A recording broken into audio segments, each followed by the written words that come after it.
My whole life, I always knew I was special. Even with no remainders, I could always move a decimal. Money on my mind while the girls that made un beso. Hustlers in my blood and it's running through my vessels. Just trying to clear the threshold, just trying to make a way. In my race against time, I could see an early grave. School to prison pipeline, 12 years a slave. Suspension and detention is conditioned for a cage. You are now tuned into the Boxing Bros. I am Caden, the Oracle, and I'm here with my co-host. What's going on, everybody? It's the Commissioner, Trill Dollar Bill. Nostradamus. Unfortunately, today is Chef Boyardee. Unfortunately, what's going on? And it's your boy, the TDE. What up, world? The first topic we're going to discuss on Boxing Bros is what everyone is talking about. The jinx. The David Haye jinx. 1,000 days. Dillian the Body Snatcher White is knocked out with one punch by the Gypsy King, Tyson Fury.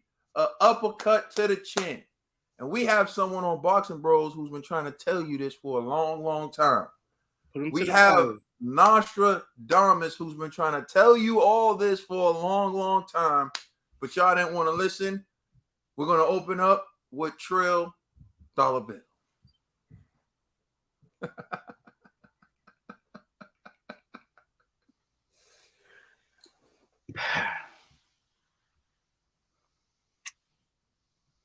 I'm going to start it off by saying this. We watched this coming. We watched this coming for a long time now. We seen him ask for a fight and be mandatory and not get mandatory. We see him be in line to fight and then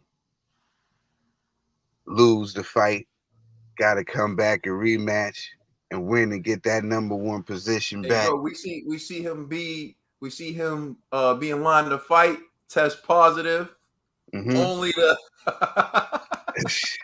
test positive, right? Only to be, put back.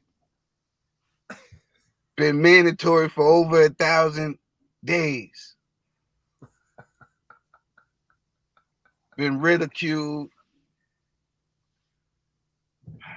Went in there with Povetkin.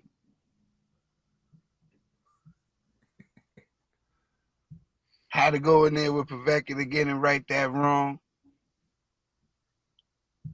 Got the opportunity. Almost lost the opportunity.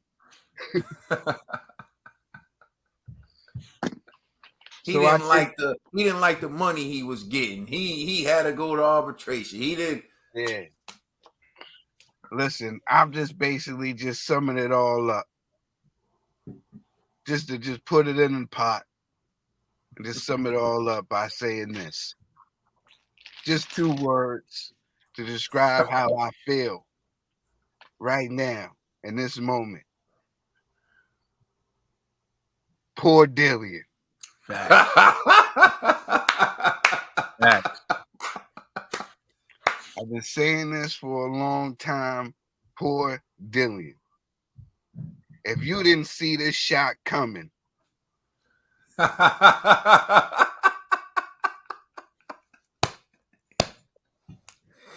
I'm not some, listen, I love this sport of boxing, but I'm not like some whiz. I get it wrong. You know what I'm saying? I get it wrong. Sometimes I see things differently. All right, cool. That's fine. You know what I'm saying? I get it wrong. But you had to see this coming. I'm just saying. You had to see this coming. And all I'm just going to say is this. Poor Dillian. Poor Dillian.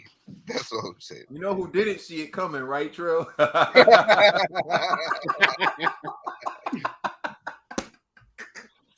Oh, man. I don't know why he didn't see it coming. Poor Dillian. All right. That's all I gotta say. All right. Trill sums it up with 2 words. And a lot of people were saying, oh, stop with the poor Dillian. Is it okay to use it now? Is it okay? I just want to know. All I right. gotta get some more shirts pressed up. I know you should have worn a shirt today, bro. I should have worn a shirt. But I retired the shirt because I said, you know what? He's gonna finally get a shot. And he didn't see the shot. All right. Now I'm gonna turn it over to Ned, the TBE baby. What was your reaction to that? Oh, hold on. man. Congrats to Ned. He's push-up free. Salute. Thank you. Ned, Ned, what I tell you, Ned? You hustled him, Ned. You hustled him, Ned. Shout out to G, man.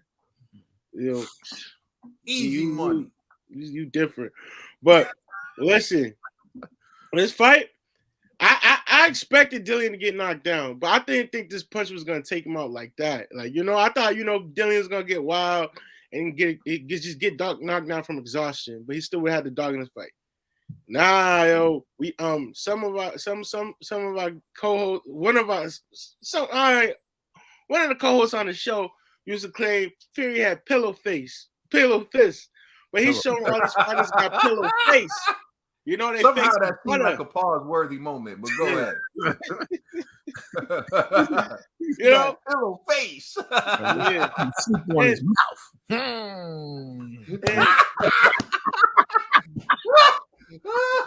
And the whole time, besides I want to give Dillian the first round, but he looked like he was testing the waters. But after that first round, he was timid as Fury's size, reach, everything. You just see he gave Fury the range. Like you let the tall fighter, you didn't cut off his range or anything. You stood in front of him and let him punch you up. And when he got knocked out, I'm just like, damn. Like I thought he was gonna get back up, but then he was just like, he looked like a drunken man. It's crazy. Like Fury, you're very skilled and talented. You're one of the elite boxers and in this generation. And as much as I want to give you your flowers today, but you do not deserve all the credit. All the credit goes to G. Some of the credit goes to G because his jinx is undefeated, man. And if the next heavyweight fighter G picks, Speak I on call it. it sick, man. I swear, I call it sick because it's crazy. G, shame on you, man. You did that to Dillian. The G jinx. All right, now I'm gonna turn it over to the man who has jinxed so many heavyweights. If you don't know the history, it started with Seth Mitchell. After Seth Mitchell lost to Chris Arreola, G hopped on the bandwagon of Bermain Stavern. He picked Bermain to beat Wilder. Then Wilder beat Bermain. Then G hopped on the bandwagon of Deontay Wilder. And after Tyson Fury obliterated Deontay Wilder, G hopped on the bandwagon of Dillian White. Here we are again. AJ. Don't forget about Andy Ruiz. He jinxed those two. He jinxed he jinxed FA because he picked FA to beat Frank Sanchez. He jinxed Andy Ruiz because he jinxed Anthony Joshua because he picks Anthony Joshua to beat Andy Ruiz in the first fight. Joshua lost.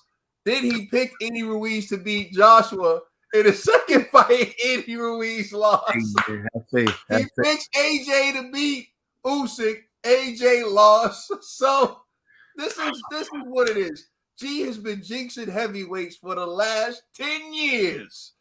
And Dillian White could not overcome the G jinx, although G tried to disguise it by acting like he was picking Fury, but we all know who he was rooting for. Here it is. G, what do you got to say? Nice. That build-up was legendary. I ain't like that intro, but I'm going to explain my point of view.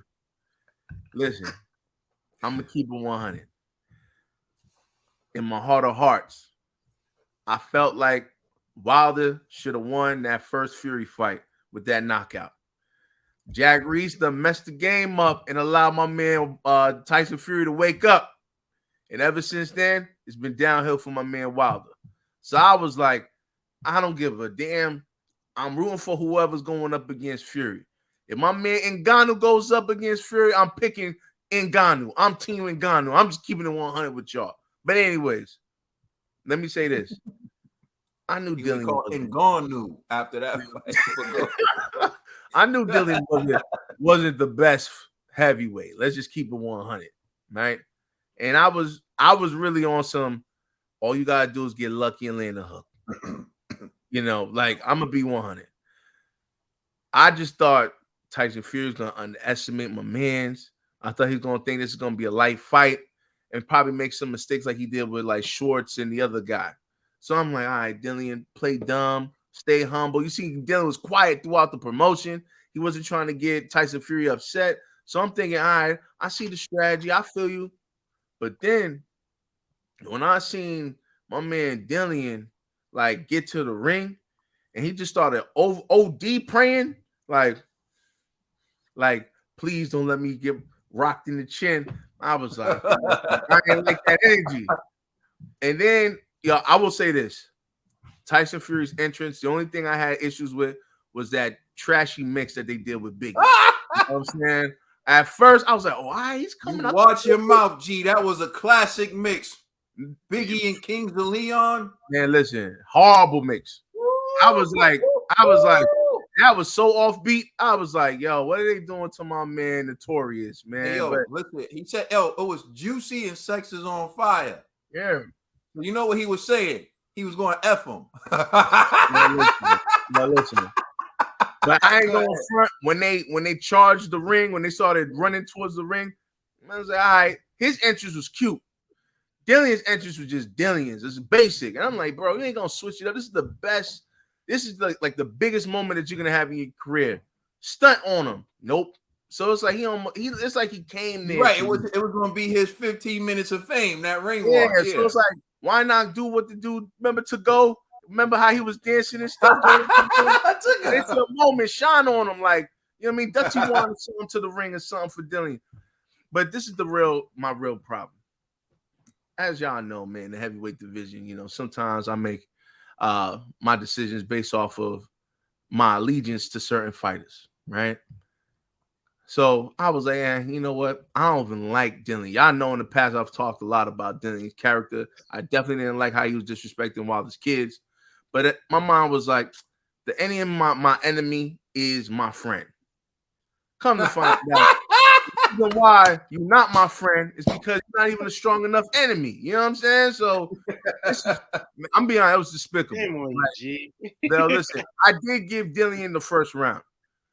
But it's not like he dominated Fury. It was just he landed more than Fury, right? So I was like, I'll give him that round. Every round after that was just one side. It was just Fury. And I'm just like, yo, bro, what's wrong with you? You clumsy. You throwing the wildest hooks. There were certain hooks that he was throwing. I'm like, what are you aiming at? And his defense was like atrocious. Like, I was like, yo, did he never get like punched before? Like, Tyson Fury throw a jab, just doing all of this. Like, I'm like, yo, fam, what's going on with Dillian? I'm literally like, bro, are you that afraid, right? But that uppercut, right? Was it 6th round? What? 6th round knockout, yeah. Yeah. We'll stop So it. that uppercut, I'm going to be honest. The only reason why I was that devastated is because this dude clearly doesn't have a chin. But that wasn't like the Povetkin uppercut. Povetkin put his whole body into that punch. Tyson Fury just bloop, and I'm like, that knocked you out like that? I'm like, yo, fam, I'm done. Yo, it's like I felt more embarrassed for myself than Dillian. You know what I'm saying? Because I had his back. And I'm like, and I knew I shouldn't have had his back because he's so disrespectful and karma's gonna get him. But I was like, you know what? I'm riding with you just because I'm not what riding. What happened, G? We had the power of Haiti on Dillian's side, the power of Niger on Dillian's side. Let me explain something. Jamaica on what happened to all that? Yo, listen. All this dude had to do was sacrifice a goat to become the curry goat. And he showed up to the ring as the curry goat. My man was a walking beef patty, son. A walking What we eating, G? What we eating, G? We eating oxtails, That's what we ate yesterday. Yo, Tyson Fury's whole squad came deep. Like, yo, y'all ever had Jamaican food? You know what I'm saying? So they ran to that rig, bro. I was like, damn, son. Y'all ever had Tyson Fury set that up, though. Oh, yo, nah. Tyson Fury set that up. Big facts. But I'm like, yo, you really have no punch resistance in your jaw, bro. Like, that punch shouldn't have knocked you out. I can understand being stunned, but it shouldn't have flatlined you like that.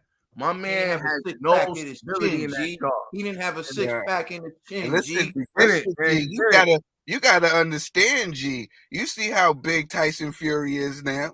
You see how big he is. That's a big man at 6'9", 200 and what? 60-something pounds or whatever. 60-something, yeah. Yep, that's a big man, and not to mention he's a different fighter now. He got that crunk style where he's leaning forward on that front his feet and that right hand. Yeah, he's putting all that weight behind that. You know what I'm saying? So, and this is the heavyweight division. All it takes is one shot, and I think that I don't want to take nothing away from Tyson Fury because he set that up by keep on going with that right hand to the body. He made Dillian thinking that he was going to go down to the body again and whoop and slip that right up there, you know. Well, I'm gonna say this, and I'm gonna be honest. I'm still not gonna crown my man Tyson Fury as the king of the heavyweight division. But if he does defeat AJ or Usyk, whoever's the winner of that fight, if he does get in the ring and take them out, hey man, listen, he'll get the praise. But as of right now, we got another topic anyway. I'm still team Ngannou, man. Ngannou, I got my money on you, bro. Yo, it's crazy how this man, once his father loses, he jumps ship. Yo, it's crazy. Yo, he's already jumped on the bandwagon of Ngannou, and he's already officially Ngannou.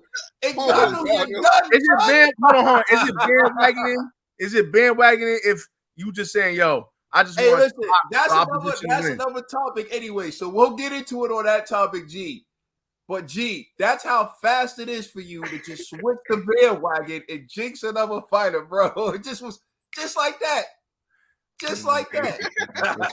Already Ngannou's cursed. Hey, yo, have faith. Yo, Ngannou, have faith, brother. You know the question is he going to get the death blow and David Haye, pick him too? If David Haye and G agree on a heavyweight, yo, it's a wrap. You know what I'm saying? All right, so is it on me? Mm-hmm. Yo, so many things about this fight were hilarious to me. I'm gonna start with the entrance though. Dillian White came out, and I think for me, the ring walk is the moment of like realization for a number of fighters. So I like to look at a number of things. He saw 94,000 screaming fans, an atmosphere he was nowhere near close to being familiar with. He's never been on a fight at that level. And when Fury fought Wilder, he said, I brought Wilder to big time boxing. Wilder got mad about that. But Fury definitely brought Dillian to big time boxing. And I think from the moment he walked to that ring, he can sense that, like, this is different. Now, G, you said he should have, like, taken advantage of the moment more. It's hard to do because, like, you're just hit with the atmosphere, the magnitude, and you're taking it all in as you're walking to the ring. And then you see Fury come out doing his thing. And then this what made me laugh. Fury went Johnny Ruiz on him. Quiet man Johnny Ruiz from Chelsea. I don't know if you remember this, but he used to run to the ring. That was his thing. Before the fight, he would run to the ring. And then, like, midway through Fury's walk, he's just running to the ring. Yeah, he was just so hungry. He couldn't wait to get that food. He had to run to the ring for the food. You smell what I'm smelling? I smell. He was like, it smells too good to me.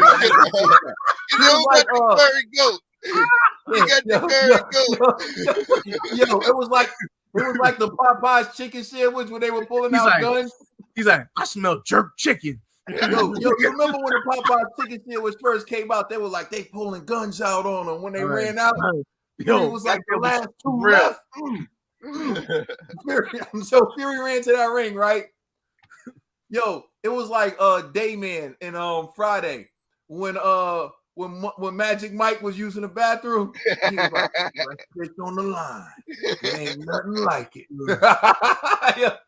Yo, Fury walked in that ring like Dayman bust through the door. You know what I'm saying? And Dillian White had his pants all the way down to his ankles. No, but anyways, you know what I'm saying? So Fury runs in the ring. Now, the bell sounds for the first round, and I'm watching this. Dillian comes out southpaw. And I'm thinking, you done already lost. I've never seen Dillian come out southpaw in his life. What you are telling Fury is, you think he's such a great fighter, you have to do something other than what you've been doing that made you successful the entire time for your whole career. And it was rumored that Fury was going to start the fight southpaw. So Dillian comes out southpaw. You're already reacting to what you think Fury's going to do. You're supposed to make Fury adjust to what you do well. And Dillian, if you're southpaw, your best punch is ineffective, which is the left hook. So from the entire first round, Dillian took away his best weapon. Well, you and I both know when are heavyweights most dangerous? The first round. Dillian effectively muted his best punch by starting the fight southpaw. Fury never had to worry about his best punch, which was a left hook. How in the world was that the best strategy for Dillian White? How? Dillian White started the first round taking away his best punch. Fury didn't have to do it. Dillian did it to himself. You know what that's called? That's called panic. That's Seattle Seahawks at the 1 with Marshawn Lynch in the backfield. All you got to do is hand the ball off to Beast Mode, the dude who has the name Beast Mode because he carries 4 or 5 dudes with him to get extra yards on a regular basis. It's not even fourth down, but you throw a pass and it gets picked off. See, sometimes you think you overthink it, you do too much. But you know when you do that? When the moment's too big for you. This whole build-up, the moment's been too big for Dillian, but we're going to get into that. So, in the first round, this moron tries to be Bud Crawford. Dillian White tries to be Bud Crawford. Here's the difference. Bud Crawford is known for exceptional boxing skill. Bud Crawford is high IQ. Bud Crawford is talent.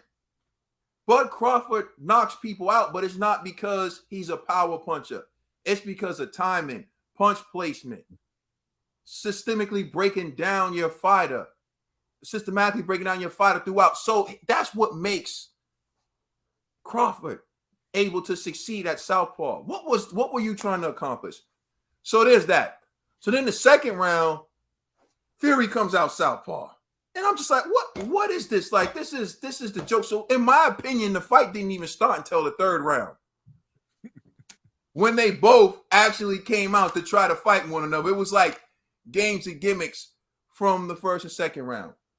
Now to get into this. In our predictions, I brought up how Rivas dropped Dillian White, uppercut. Joseph Parker dropped Dillian White, uppercut. Povetkin knocked out Dillian White, uppercut. Joshua hurt Dillian White, uppercut. In our predictions, Trill said he thinks Fury got a nice uppercut and he sees that being the shot to really hurt Dillian White, uppercut. I've said on this show several times, Dillian needs to learn why he keeps getting hit with uppercuts. Dillian needs to try to stop getting hit with uppercuts. I done said that on the show several times. And Fury baited him. And here's how Fury baited him. Fury would throw a jab, a check hook. He would throw a jab and a 2. And he would allow Dillian to go to his body immediately after. Dillian would dip low and go to his body. And Fury never threw an uppercut. Never. Fury would go to his body sometimes, touch Dillian to the body. You know, he even said he hit Dillian with a left hook to the body.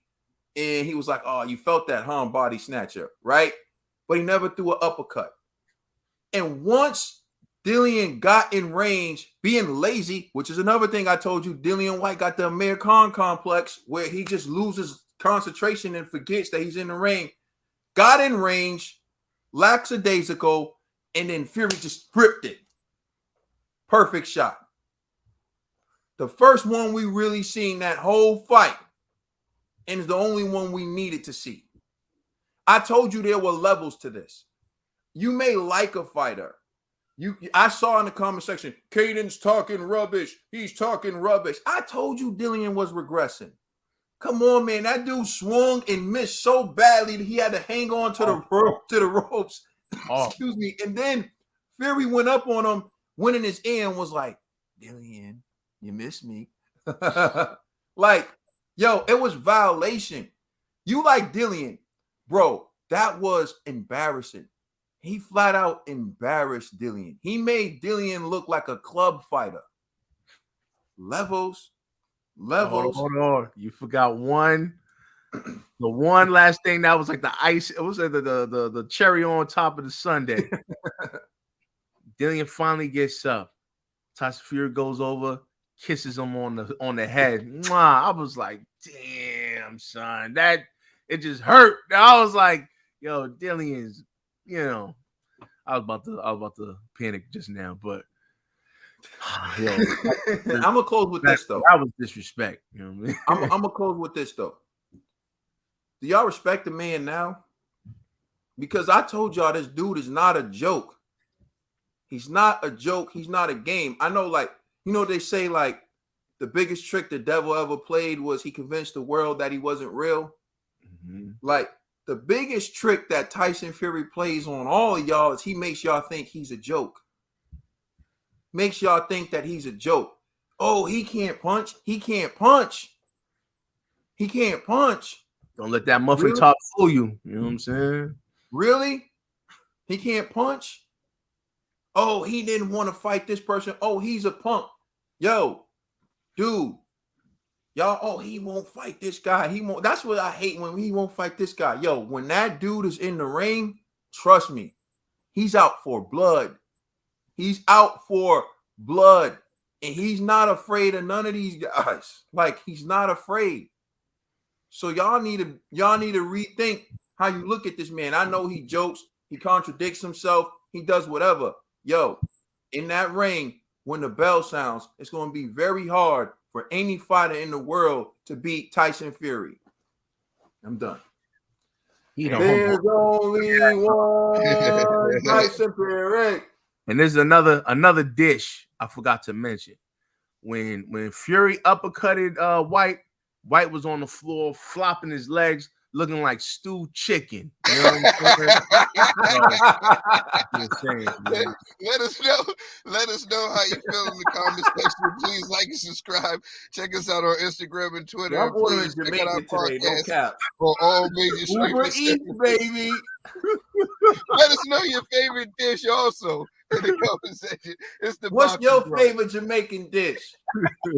Because Dillian gave it to you last night. You know what I'm saying? Some curry shrimp over white rice. I can't selfish.